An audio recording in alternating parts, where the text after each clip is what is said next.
Hello viewers, welcome to my channel Dewan family Gazipur. প্রচণ্ড গরম। আমার মেয়ে স্কুল থেকে ক্লান্ত হয়ে বাড়ি ফিরছে।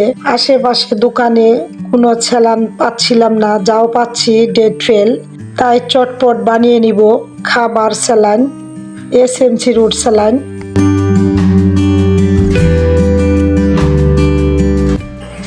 মেপে মেপে আধা লিটার পানি নিব।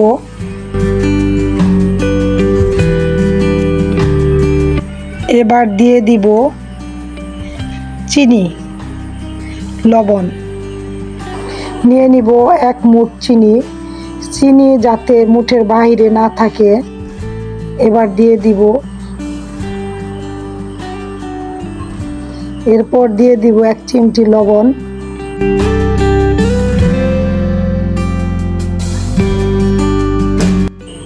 এবার ভালো করে মিক্স করে নিব। 6 মাস শিশুর থেকে পরিবারের সবাই এই স্যালান খেতে পারবেন। ডায়রিয়া, জ্বর, দুর্বলতার জন্য বারবার স্যালান ঘরের উপকরণ দিয়ে তৈরি করে খাবেন। স্যালান তৈরি শেষ। এবার 1 গ্লাস আমার মেয়ে নিশাদকে খাওয়াবো। সে অনেক ছোট, পুরা স্যালান খেতে পারবে না, তাই আমি ঢেকে রাখলাম। এই স্যালান 12 ঘন্টা পর্যন্ত রাখা যায়, ভালো থাকে। ভিডিওটি ভালো লাগলে লাইক, কমেন্ট, শেয়ার করবেন। আল্লাহ।